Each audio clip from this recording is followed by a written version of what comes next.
akusekho manje phakathi komJuda noGreek yabona amaJuda la i-Jewish faith le i-Greek faith, Greek Gentile faith le i-Roman Catholic faith ngikhona bazalwane bese kuthi lapha i-apostolic faith. Ngizoxoxa into namhlanje sisonke isitula saziyo uKristu ilesiya. Sisonke isitula uKristu abheke kuso ilesiya.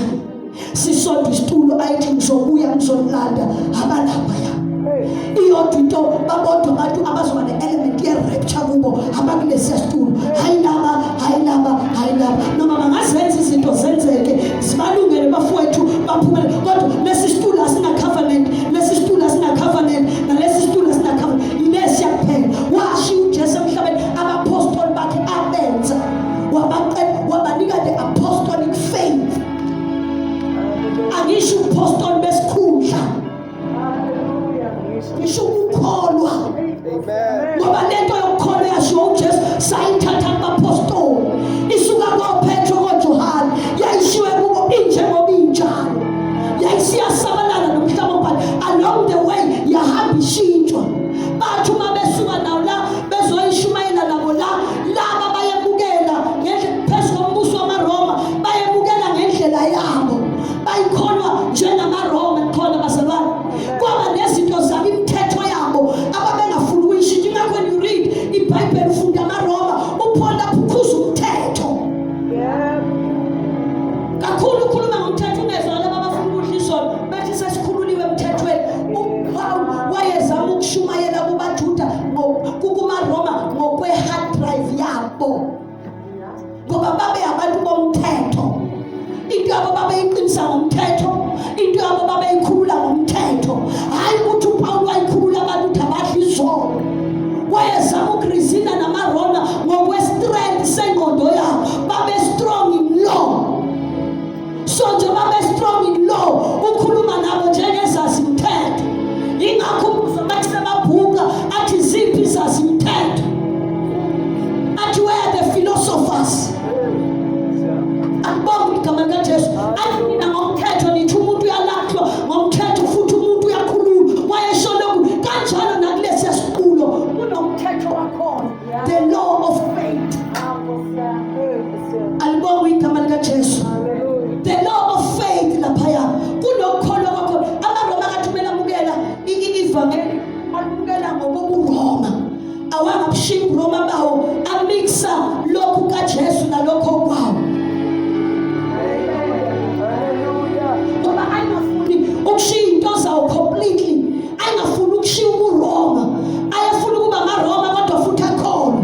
So engafuni ukulahla into zawo, ayisedevelopa some form of the faith athi yiyo lena ekaKristu Jesu siyayivuma inkolo kaKristu. Babavimba abantu bayimodifya bayikhupha bayenza zonke izinto basebethayi bawula noJesu ngeke akulahla uyakholwa uye noJesu akithi uyasizwa nathi sibiza. Ingakho bezwa yethi indodana kaMariya, Jesu indodana kaMariya ngithi uyabezwa asizwe sambulo sabo bamadle gcina indodana kaMariya ngeKristu. Mawusuthi uKristu uNkulunkulu yaqala ixabana. Alibonge igama likaJesu.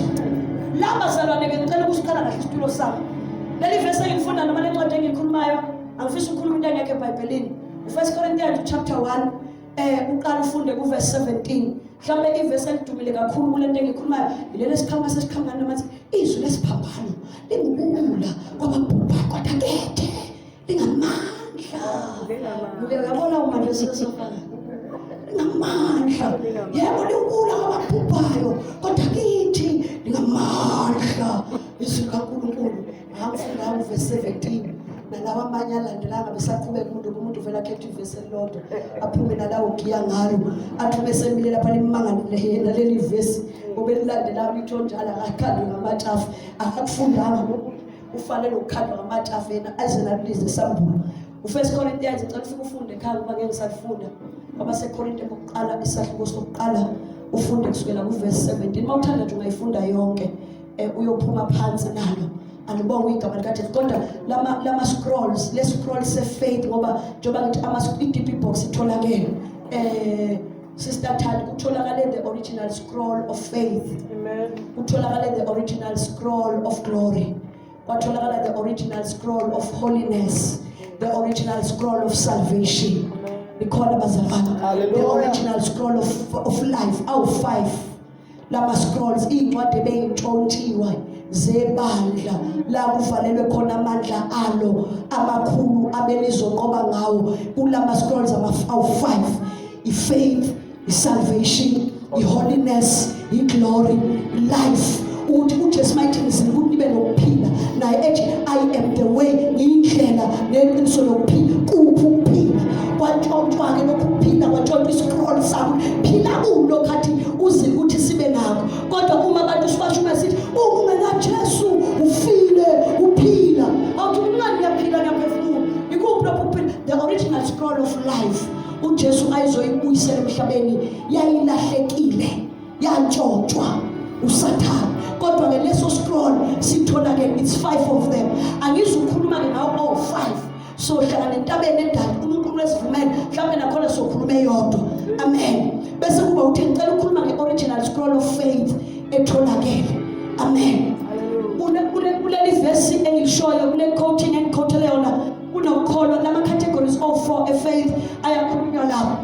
Kuthiwa ke kukhona the Jewish faith. Lesi into engiyidonsa labazali sadonswa indoda yasezulwini niyezwa bazalwane. Kwafika indoda kimi yadonsa itulo yazibeka kanje yayisiyakhuluma. Lokho engizokhuluma kona yayingihlukanisela ukukholo. Yayingitshela ukuthi ikuphi ukholwa iyiphi faith ezoprovoke iglory yami ngoba iglory ikhona njengefu phezulu. Imile phezulu komhlaba kodwa abantu abathile abakwazi ukuyishaya umqala. Afike bayithi qhu besina njengemfundo. Akusiwo wonke umuntu, it's not all the faith. Ekwazi ukwenza nje uhlobo labantu abathile abaphethe lomqala abathi babekhuphuka bakhuphuke bese befike beyishaya babeke beyishaya besina inethe phezulu kwabantu.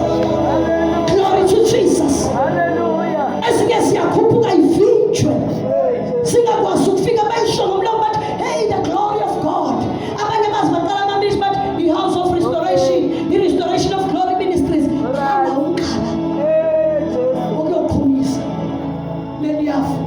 Eliyimumethi kaSimungu ngoba udala ladedeni likhona lithi umuntu onomqala yiwo lo mqala ozowunika namhlanje mawuthathile. Awudingi abantu udinga umqala wakho. The faith that provokes the glory of God. Hallelujah. Hallelujah. Oh God. Wayethi-ke mntanami ukukhuluma ngeglory ngifuna ukukhombisa ukuthi kuphi ukholwa kuphela okuzokwazi ukumnyakasa mina uNkulunkulu ngiyidedele kaSimungu. Akusingani noma ikuningi ukukholwa emhlabeni but akusingani noma ikuphi. Lithi iBhayibheli la i-Jewish faith ngifuna ukuzosho njalo ukukholwa kwamaJuda. AmaJuda bazalwane ayekholwa ekholelwa emangalisweni likhona bazalwane. AmaJuda ukukholwa kwabo i-hard drive yabo ithi umuntu uyakholwa bakwazi ukukholwa kahle when you perform signs and miracles. Yabona imangaliso yenza simangaliso. Ingakho uJesu wawuzwa mabefuna ukumprove ukuthi uvela kuNkulunkulu babethi wenza simangaliso sini ukuthi sikholwe nguwe. Ungacabanga babesho nje ingoba i-hard drive yabo irana kuphela. I-hard drive ye-faith yabo isebenza kahle uma you perform a miracle. Ingakho kulezi insuku siney'ngceku kaNkulunkulu bafowethu ezize zayothwala sifuna ukwenza ama-miracle sifuna ukuzosuthisa abantu bakulezi insuku. There was no need. Kungenzeka ngiphume namasukumisa ngamuntu kuyi-check. Not that uNkulunkulu akakwazi but unenganginikanga the gift. I don't have to prove ukuthi uNkulunkulu unamuntu akusukuma abantu abawu-5 akufulela amehlo abantu abawu-6 akusukuma iy'sho seziwu-7 sesize senza ama-gimmicks because of this faith. Ibandla likaKristu lidominate yilesi situlo nabathi basindiswe bakholwa kulesi situlo. I-altar labo yileli do miracles will believe you. Glory to God. Ingakho uJesu melidiliza leli altar syndicate wazenza wathi lezi mangaliso hleze mhlawumbe bayokholwa ngenxa namaJuda ayefuneka kulesi situlo. Hayi ngoba uJesu ayizoba lithi wayezothi nani maJuda noma ninesethembiso nizolanda leso sithembiso sikhona kodwa uNkulunkulu ulinde kulesi situlo.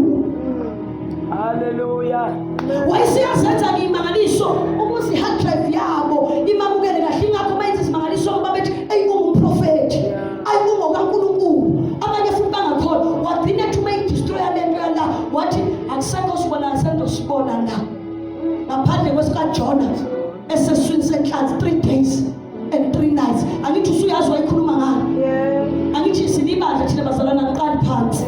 Ukube bengisentendweni phandle kudele ngivakela bengizoyichaza ukuthi wayesho ukufa nokuvuka kwakhe. Ilo 3 days uJesu uhlala ethuneni for 3 days and 3 nights uJesu wavuka emva kwalokho engophilayo ephila kuze kube phakade. Angibonga igama likaJesu.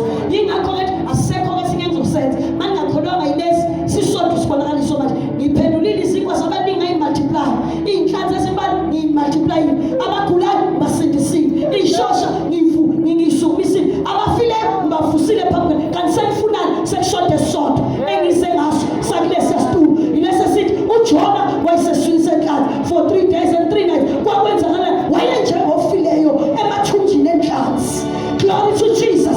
Abambona imgwinya babethakayo uphindaphile. Babethi phelile ngayo. Glory to Jesus. But it's over with the life of Jonah.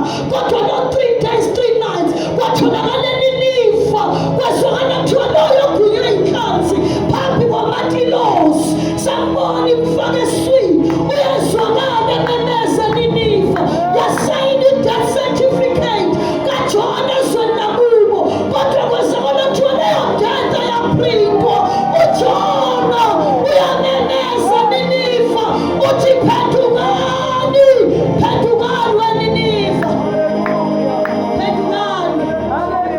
Kanjani ngoba uJona sinedate yakhe ngapha nangu uJona ephinda nangu uJona ememeza ngapha. Wayesho lokho uJesu ukuthi angisanikwenetike uma ngingakholwanga neze nibonile lingane sokugcina bese ngiyakufa ngivuke emva kweinsuku ezintathu bese ngiphila kuze kube phakade ngingaseyukufa nakanye. Bese kuthi bonke abakholwa yimi noma befa nabo kube njengami. Athe khona ama death certificate emhlabeni athi faith udlulile base basho i-cause of death kodwa kutholakale emhlabeni besele ne-death kodwa makuzwakala kuthiwa emasulwini uyaphila loyo uphila kuze kube phakade. Kanjani na okholwa yimi nomefa kodwa uphila nomefa kodwa uphila athi thembeka kuze kube sekufeni mina ngiyakuvusha ngokuhlowa kuphela. I am the resurrection, I am the life. Ngingokuvuka ngingokuphila okholwa yimi nomefa glory to God. Akushayini ifisi uJesu akuchitshele leyo anansi passport makwenzeka udlule ekufeni nansi passport uveze passport yakho uveze visa yakho. No, I'm not here to die. I'm just passing by. I'm on my way somewhere. You call that I'm I'm going home until to die. No more. I'm going home to die. No more. Usumuntu bafowethu i-death certificate ikhona emhlabeni. Hallelujah.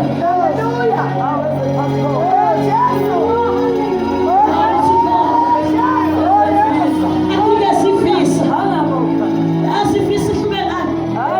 Ivisa isho la uyakhona nala uzofika uhlale khona. I-passport ithi nje eSwazini. Okay, vese i-passport okay eSwaziland okay you qualified enter Swaziland. Abananda ukuthi uyapi eSwaziland kodwa ivisa Jesus. usuchaza ukuthi uyabhala wasibanda ngoba thina siphethe ivisa bafowethu. Athi uJesu mesayinela athi ngobayo ngiyakunika ukuba hlale nami ngakwesonene sikaNkulunkulu. Uyayizwa i-location, uyayizwa i-sitting position, uyayizwa i-address esiyakuyo. Glory to Jesus. Athi ngobayo ngiyakunika ukuba hlale nami ngakwesonene sikamama njengalokhu nami.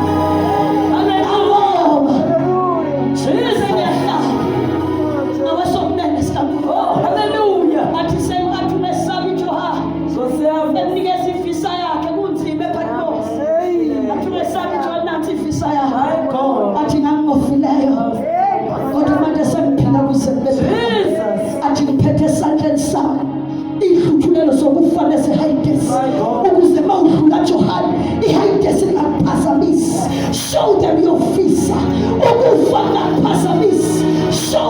uyofisa. You have authority over death. You're not gonna die until you let you bana. Let's see something that you need a soul. John, take your visa. Keep it safe with you. My God. Hallelujah.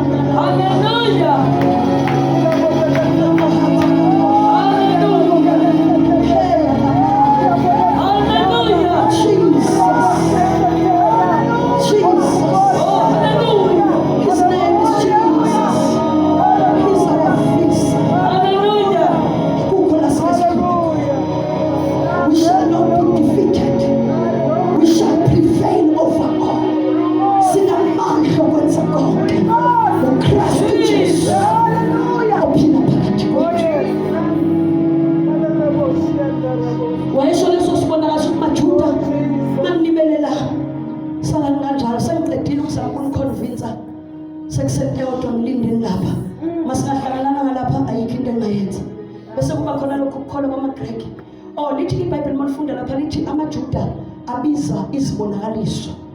Angikisho njalo, abiza izibonakaliso. Uma engasithola isibonakaliso athi ke lento kaJesu ayikho nikhona bazalwane. Athi tenge uma ungenza miracle into yakho ayikho. Uma ungenza sign into yakho ayikho. Uma ungenza sign kusho ukuthi wena awunankulunkulu wena. Uma ungenza sign uma ungaphikisa umuntu ungenza lutho iJewish faith ilena ke dominate ibandla ngoba njengoba sibona ama prophetic channels namafutha namanzi abantu babhizi ishosha ziyasuku abanye bazibathenga abantu ukuthi pretend engathi uhleli we will check because babanjwe ile faith and bayishumayela on television all over banama channel abo. They are not preaching that faith but they are preaching this faith. Wena obalandelayo nokholwa yibo ngokwazi ukuthi lesi situlo thutha. Yebo. Awuna uqala wena uprovoke glory. Yingakho uma ababalandela bengazi becabanga ukubalandela abantu bakaNkulunkulu babona sebefike khona sistatha mawusunga nomfundisi onjalo ngathi uNkulunkulu ugcobile uyamsebenzana lamanzi mawususondela ukuthi bese church yendoda lamandla wasekho uNkulunkulu asamsolwandle siyophosa imali njalo mawuqhubeka ukukhuphuka ngokwazi lamandla siwatholanga sahlulela asinawo umqala ukuyobhohloza leyafu kodwa kwabizwa ukuthi siwalanda phansi siwalanda ngebhoho phansi we drink phansi siwalanda phansi bathela ususondele eduze ngoba nisibona siyabonga ukuthi uthandaza siyathandaza nje ukuze sibone kodwa kahle kahle lamandla wenza lezo siwalanda phansi amanzi ebhoho akusiwona vela phezulu hamba wafuna la vela phezulu hamba lapha mawuthi uyasuka hamba hey ngamusokhona ngiphincwele ajike naye lo thi hey uyabona thina basehlula ajike naye lo uyezibuko azobonga lo okusalayo akana kuyibona inkazimulo kaNkulunkulu lokuphila phakathi akanakho akukho kuye kodwa uye kufeni kwaphakathi la ephuza amanzi akhona njengoba walanda ngemboho ephuza amanzi akhona uyakhona phansi angidlule.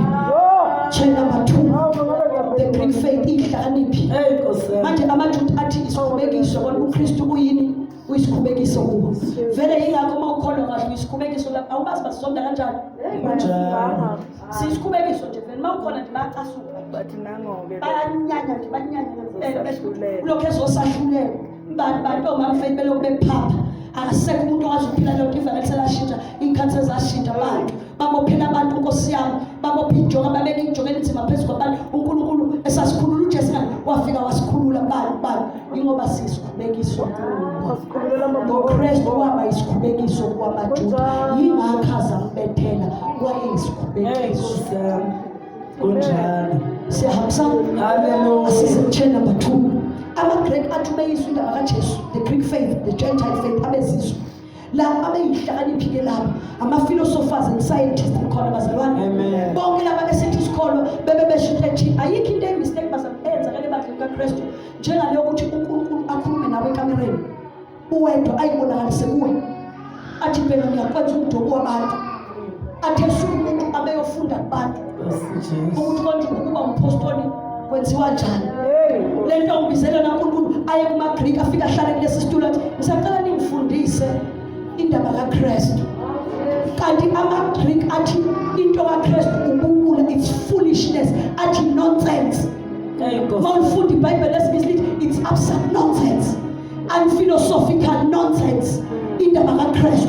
Uyazi ngoba yini? Yingoba ekuhlakanipheni kwengqondo kwi-hard drive yakho ayisiki ukuhlakanipha lento yokuthi isiphambano sakhulula abantu khona bazalwane akuyenzi sense kubo ukuthi umuntu angaphiliswa imvimbo kaJesu angathathi lutho abesevele yaphila kubo ayiyenzi sense bathi ayikho lento ethi uJesu wafa wayeseyavuka ekuhlakanipheni babantu kusho ukuthi wayengafanga Jesus mayihluleka ukuproveka kubo isana lento ethi kusho ukuthi uJesu benjani ubekafanga wayivele kafanga in the first place ukuhlakanipha kwengqondo yomuntu yamagrade ayikwazi ukuyi-absorb into kaNkulunkulu alikwazi igama likaJesu ayikwazi ukuyi-hard drive yomuntu noma ngahlakanipha kangakanani akakwazi ukuyi-understanda into kaNkulunkulu yingakho kalisi iBhayibheli wakhetha ukusisindisa-ke ngalobo bula bentshumayelo ma uzwa lelo vesi kushiwo lobo bula ukuthi ubula besiphambano Jesus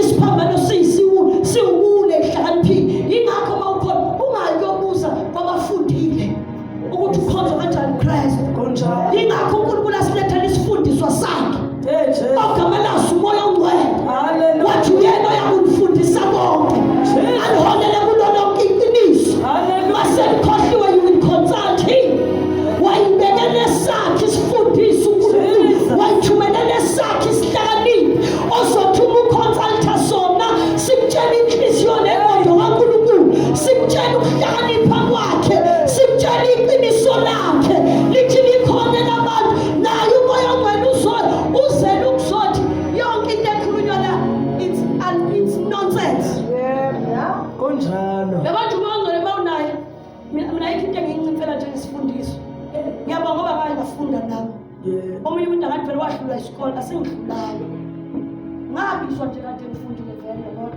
hambile nje ngikokotile impela now I was a professional somebody I wasn't just a beggar like I am today angesisisinqiphi I was a professional somebody nami lokhu ukuhlakanipha ngakwazi nami ngifana noPaul umfundisi othi yey lokhu ukuhlakanipha engathi ngicabo kanti kwakuyisi into engekho njengoba bese ukuthi bahlakanipha baba siwula the more bezama ukukhuluma ukuhlala baba yisiwula kithi uma ungivela ancince ngathi ungabalaleli lapho kahle kahle nanti iqiniso lento makuphinde nje emhlabeni warawalathi uma ngiyeke mayilaleli ulaleli this is the truth of it nanti iqiniso lakho baba lo uzoba right noma kungashiwo isihlakaniphi sakuphi ihlangene athi ubula nonsense ungakunani thatha lokho engitshela wena bambiswi uhambe nalo sathunyelelwa kuthisha ukuze singenzi lesi situlo yingakho ke abantu abaningi bafelwe ugcobo ngenxa lesi situlo ngoba bathi bezwe kahle uNkulunkulu ekhulumile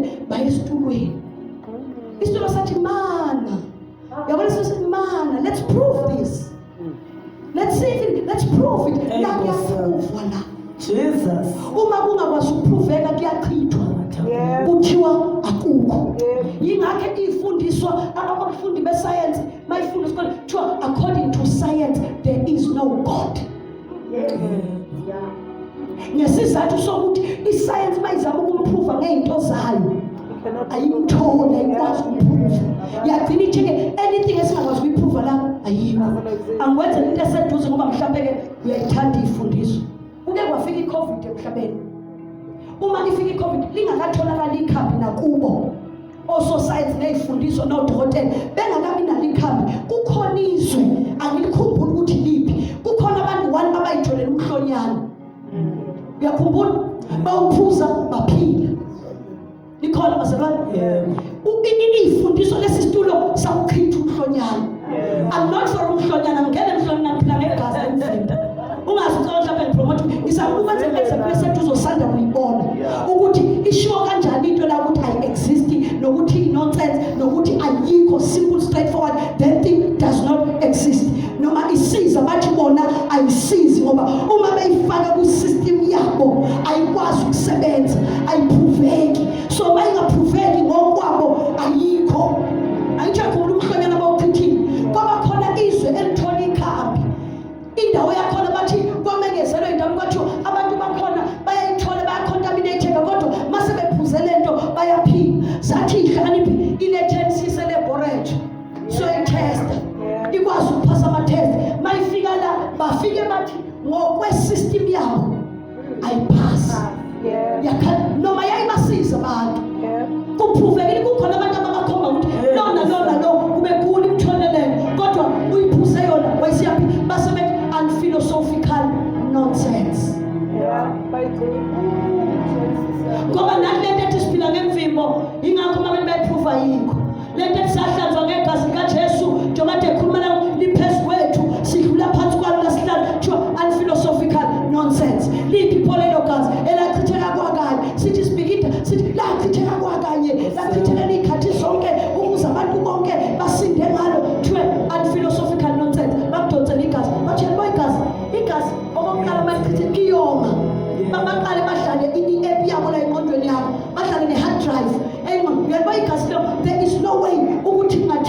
igazi likaJesu lisasiza kuze kube namhlanje. Bathi uyabona into mayifika egazini iphuma injalo. Bakhansela into ethi izono zenu noma zibomvu njengegazi. Kodwa manisa siyohlanzwa sibe mhlophe kuneko. Bathi akukho akusebenzi. Ingakho wonke umuntu, most of the people abayela bayofundela ubuNkulunkulu ababuyi nabo. Babuya nokwazi okuningi okukhathaza ingqondo, kodwa inkazimulo abayiphethe namandla abawaphethe awekho la awatholakala. Size kulesi situlo lesi-ke isichazile bazana ngithi ngathi ila kukhona khona ama-ministries la wethu abama-ministry ne-ministry njalo ila khona ama-ministries ethu ila kukhona abantu enithi izwi lenkosi likushilo ukuthi do not do this. Let you do ungakwenzi lokho wokwenza lokho bese kuba khona lesi situlo-ke esilalela okushiwo ngapha sikuthathe sikulethe la sizoxegisela umuntu sibulala unembeza sikuxegiswe izwi kakhulu ukuthi hayi uNkulunkulu wayengasho njalo akushona uNkulunkulu ngiyazi ukubulala. This church is dominated by the devil ngoba sivimba abantu abasuka lapha mabethi bayowelela kulesi situlo sifike sithi no, you don't have to take it serious. Don't be too much. Why ikhathaza? Why you trust Joel nzima? Yo, sesakhulu, we can do what we want now. Christ has delivered us. We need the grace, but the Holy Spirit isiyafika manje. Sine Holy Spirit uma lokuthena woma mfeni. The Holy Spirit umuzwa noma embizo ukuthi ubizilanga yazi. The Holy Spirit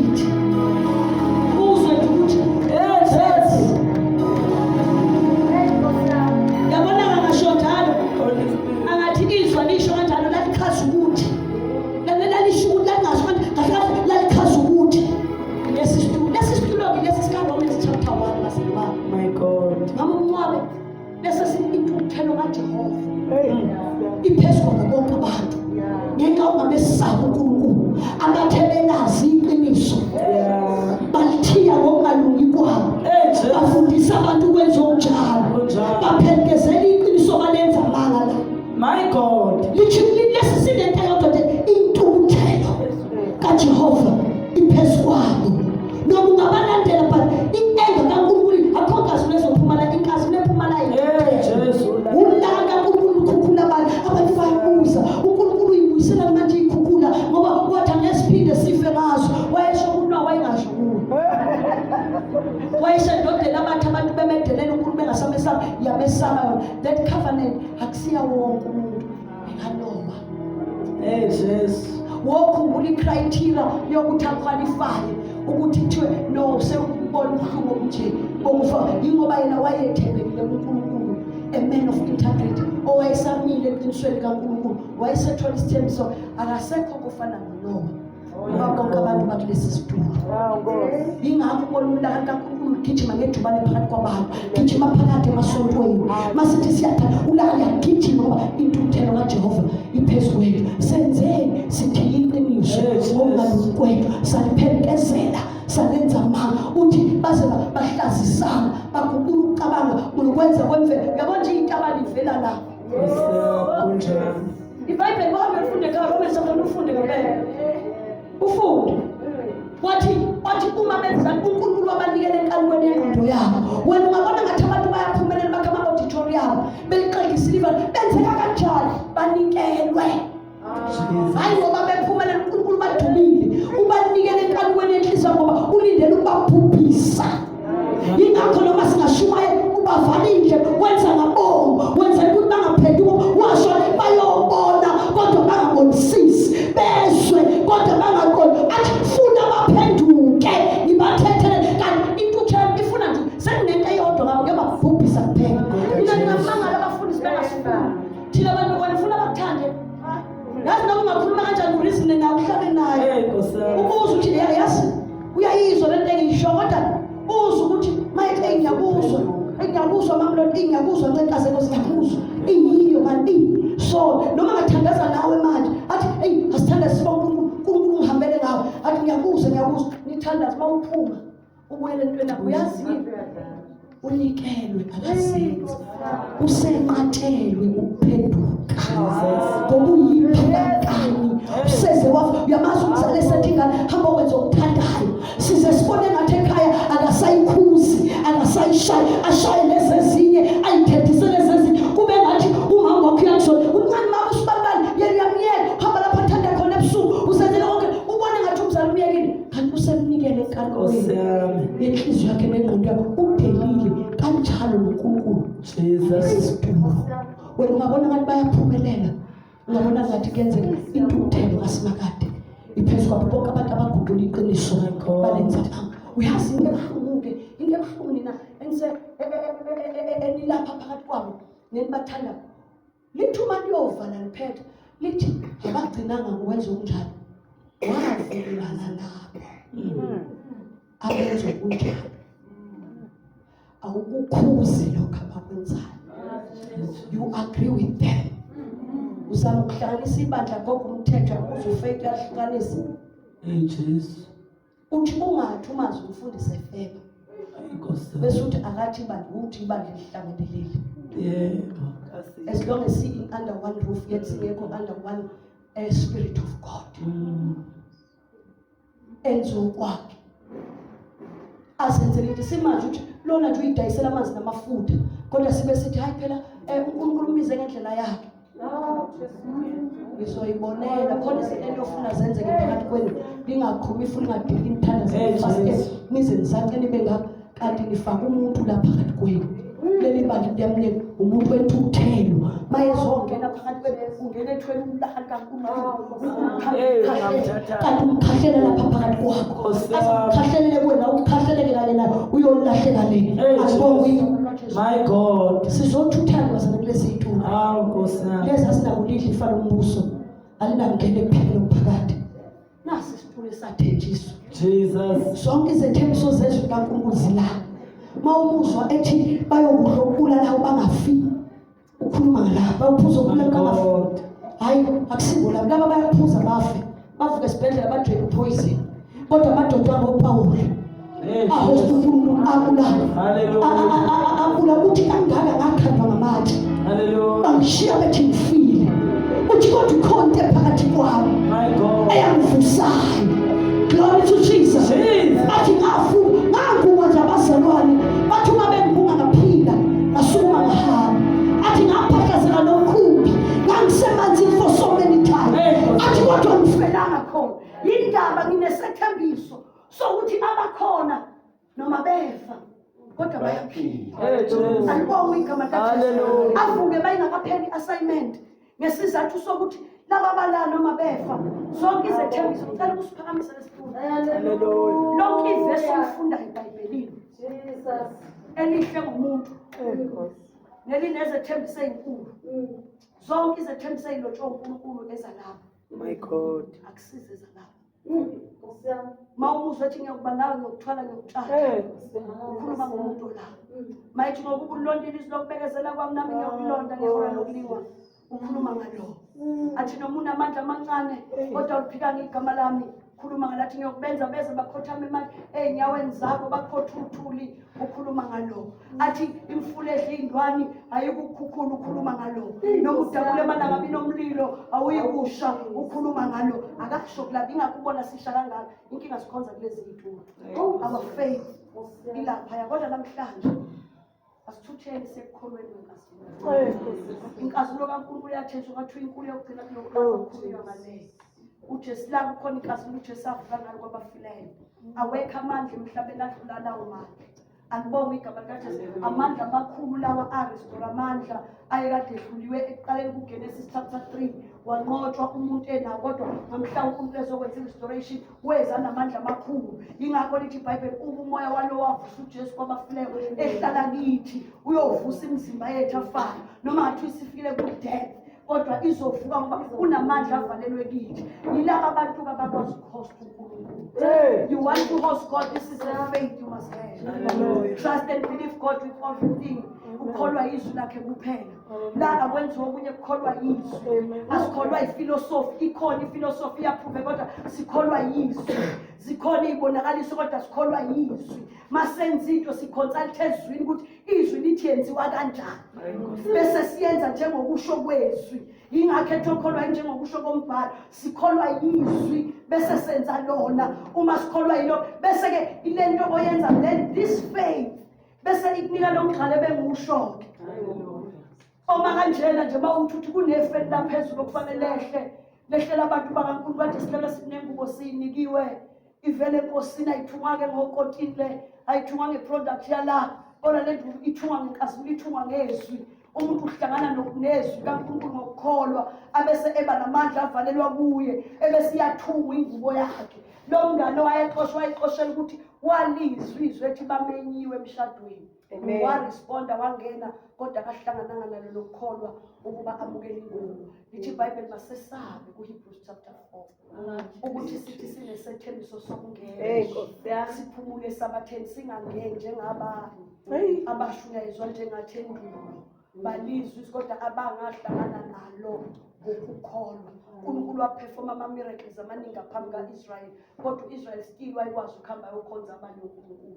Bahlangananga nezwi ngokukholwa. Ukuthi-ke thina masesabe umsilalele umuntu ukuba angena aphumule esabatheni abone lenkazi. Onjalo-ke bazalwane omile ongenakunyakaziswa ophethe that faith shall not be moved ngoba umekhala nola usabela uNkulunkulu.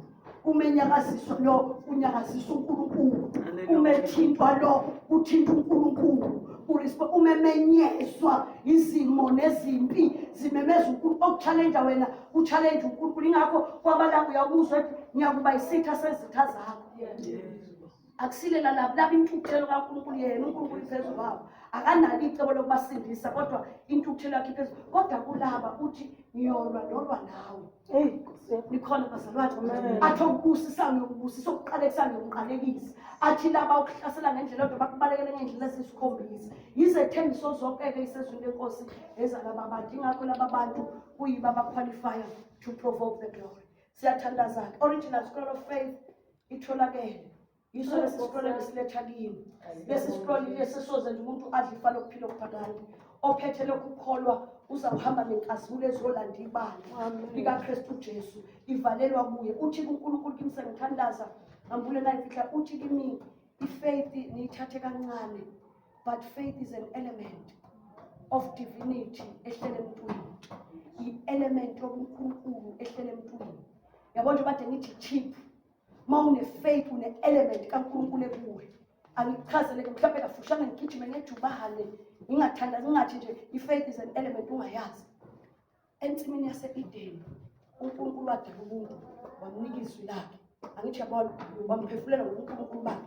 I-maintenance plan yobuNkulunkulu kwakuwukuthi umuntu akholwe ukuthi uma phambana nezwi kaNkulunkulu uzofa. Siyamsala bazalwane ukhona uzwayo. Amen. uNkulunkulu wafika wamenza umuntu esemnikile umfanekiso wakhe wamphefumulela wayesemsukumisa wasukuma umuntu wamnika igunya phezulu wayesemnika izwi wathi leli izwi lami kholwa eluligcini kwakufuneka umuntu akholwe ukuthi uma ngeke ngadla la ngizokufa. Walibamba umuntu for a couple of days mangabe iminyaka lesisikhathi esahlala uAdam ensimini yase-Eden angisazi. Leyo minyaka leyasibamba sona ukukholwa izwi kaNkulunkulu ebambelele kule ngagudluki. uAdam wayesenkazimulweni beno-Eva. Ingakho babephila phakade babengeyukufa. Imvelo yonke yayibakhothamela indalo yonke yayibakhonza njengoNkulunkulu ngoba babene-element ephakathi kwabo yobuNkulunkulu. ubuNkulunkulu bumaintainwa by faith. Yingakho-ke uma immediately bedla yalahleka i-element yahamba bahamba uNkulunkulu emntwini. Angithi ngasikhathi belahla ukukholwa bebeka phansi ukukholwa yizwi elikhulunywa uNkulunkulu bakholwa yizwi elishiwe uSathane kubo elikhulunywa inyoka kubo balahlekelana ne-element. I-element egcina udivinity emntwini ifaith. Mawufuna ukuthwala uNkulunkulu ukholwa nguye. Ingakho ethi njengokusho kombhalo athi okholwayo athi mina nobaba siyobuya size kohlala kuye. Athi izwe liyobe lingangiboni kodwa nina niyobe ningibona ngoba siyobe sihleli phakathi kwenu uyobuhosta uNkulunkulu. How does a man host God? It is by faith. Which faith? That faith. That's the original scroll. Ngaleya faith ukhumisa inkazimulo kaNkulunkulu. uNkulunkulu akakwazi ukuthula kuwe. Mangabe ukholwa uyakubona okwenzakalayo. Okholwa yikho kuyafezeka. Okholwa yikho uyakubona kuyagcwaliseka. Umethi konke kuyenzeka kokholwayo uchaza lokhu kuba ne-element evalelwe i-chip lento engiyishoyo. Alibonga igama likathi kuba contact connector nezulu semhlabeni. Kube contact connector i-wiring kade ngisho. I-faith wires you back to God. Uwayarishwe kulawa amandla amakhulu. Uthi ungenamandla wena la ikhweba kodwa une-faith. Kodwa kube namandla adedelwe osuke eNkulunkulwini azosupplement amandla angekho ebuthakathakeni bakho simply because you have the faith. I-faith i-wiring esinawo bazalwane. Ayikho enye indlela umuntu angawayarishwa ngayo ku-divinity. It is only by faith. Akadingi imali yakho, akadingi incwadi yakho, akadingi imfundo yakho. Uyamuzwa nje nawe uthi nonsense. Nayo imfundo ithi nonsense indaba kaNkulunkulu. NoNkulunkulu naye uthi nonsense indaba yokufunda. Nikhona bazalwane. Lezi ifundiswa ifundisa abantu ukuthi uNkulunkulu medala umuntu wadala inkamba. Angithi kufunde njengoDaniel nezibazalwane. Kufunde njengoDaniel benzela ukuhlala kahle eBhabhiloni kodwa ningathi leya ndiyaphila. Ikholwa nje elithi lento iyaphila. Lifunde nje njengoDaniel noShadrach befundisa ilanguage yamakhaleni because babe abantunjwa khona. But this is not God's thing. Amen. Now hallelujah. Hallelujah. Ona le hard drive urana le software uye urana le app uyofa ibona inkasimulo kaNkulunkulu. Akayi ukufa ibona kodwa uzoyibona kuleli nakwelizayo. Alibonga igama likaJesu. Onjalo ukuthi usedlule kufela ungene empilweni phakathi. Onjalo kokuthiwa akaseyubhubha kodwa uyophila kuze kube phakathi. Onjalo okuthiwa uma ekhona uzoyibona inkasimulo. Yileyo faith ke church asimeningi yabo sesithandaza. Yileyo faith ke efungelwa uNkulunkulu ukuthi uma kuthiwa konke okuzelwe uNkulunkulu kuzalwa ngaleyo faith khona bazalwane. You are born of this faith. Then bese kuthiwa kuzelwe uNkulunkulu. Amen. Bese kuthiwa leyo ngobo enqoba izwe ukukholwa. Lokho kukhona okukhulunywa ngathi ilokho. Hayi lokho. Lokho kungakwenza uhlale kahle emhlabeni. Kodwa mawusufuna ukunqoba adopter this faith. Umukele lokho khona namhlanje ebusuku emini ngimhamba ubusuku bazalwane ngiyaxolisa. Namhlanje emini bazalwane siyathandaza. Give us the faith of God. Sicela uExodus. Lokho ukukholwa kuzophuma nakho la uyoqhumisa inkazi. Kuyiwona mqala lo oqhumisa inkazi. Yikho lokho kwenza uma ngabe nje bade ngisho ukuthi Paul bani ngazinyoka bangafa. Emelitha bahlala zinyoka bangafa ngoba balokho yakhola baqhumisa inkazi. Uma bethintwa uqhuma inkazi lokaNkulunkulu. Uma khonke bathreatishayo uqhuma iglory bese yabasibekela iglory balonde abafi nomaphi abantu balapha kwala noma sekuthiwa kushiwo kwathiwa akekho wakwadlula la kodwa owalokhu ukukholwa uqhumisa umgqalathi akekho wakwadlula kodwa kungenzeki abantu wena uNkulunkulu kuyenzeka ashayifu ifulehlisa imvula aphumele ngale abofakazi kaKristu Jesu ukuthi noma engekho ndawo lamandla kodwa khona uKristu Jesu abakholwa yiwo uye bawamukela. Siwamukeleni namandla, siwamukeleni lokukholwa. Be born of the faith. Nanku umlayezo bengulethile phakathi kwebandla kule ntaba. Alibonga igama likaJesu.